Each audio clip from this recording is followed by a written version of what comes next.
Hi, my name is Nick Warnes. I'm the organizing pastor of Northland Village Church and have been a part of the team that planted Northland Village Church over the last 3.5 or 4 years. We ran into our first financial problem at church. It wasn't a problem, maybe more of a challenge. We were in year 4. We had strategically put in a plan with the Presbyterian, with Glendale Presbyterian Church, that after 3 years, we would slowly be weaned from outside resources. And those 3 years had passed. And we knew year 4 for church plants that put in such a plan of weaning was always a difficult year.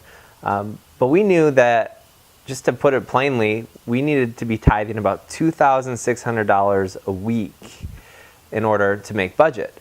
We watched quarter 1, things were coming in a bit lower than we wanted. Quarter 2, things still staying lower than we wanted, and did the math, and we were at about $1,900 a week at church. You can imagine that this is leaking about $700 a week from our budget. And as a new church plant, and as an intimate small church plant that wants to stay small and plant lots of churches out of our small church, really, really tricky to be leaking $700 a week. That adds up quick. We don't have too many $700 in the bank to be handing out like that. So after discussing with some mentors of mine, I haven't been a pastor for long. I am no expert in this. I'm the exact opposite. I was seeking wise counsel, and I talked with both Craig Williams, who's been my mentor, who is on the national staff working with church planting, and with our very own Ken Baker, who has always been incredible to work with.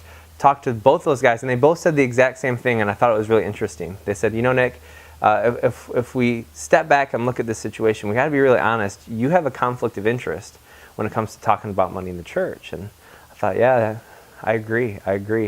And they encouraged the elders and leaders in the church to learn more in depth of these numbers in a more in-depth way.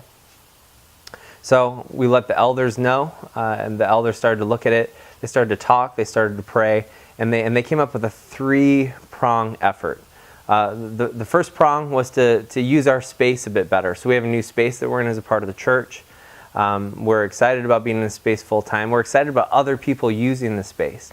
Space is a real need in Northeast Los Angeles. So the idea is to use our space to allow other people to use at a very good deal while helping us to supplement the rent. So we need to continue to push that.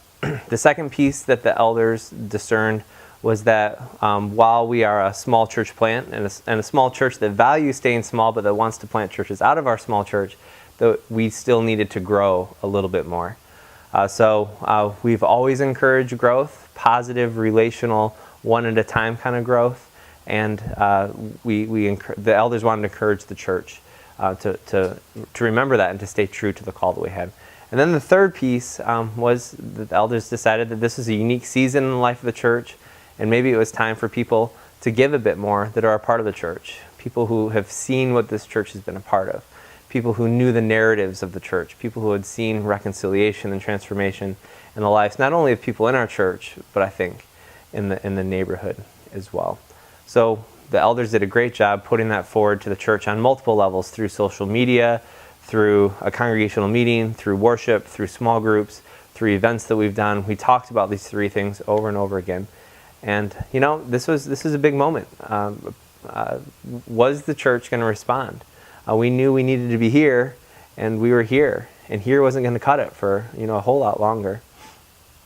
And I'm really excited to say that the church did.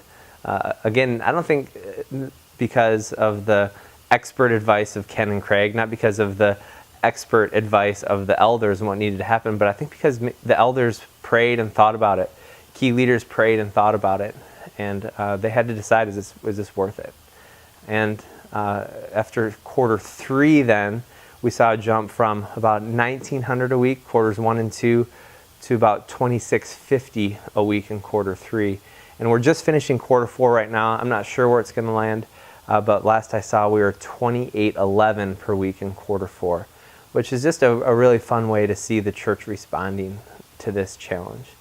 So this is our first hurdle around this. I don't know a lot of theory around this, but I just know that the church did pray and talk and put together a plan and go for it. And it wasn't an equation of a plan. This is something they came up with in their context that made sense for our church, and courageously move forward. And God, thus far, has been faithful.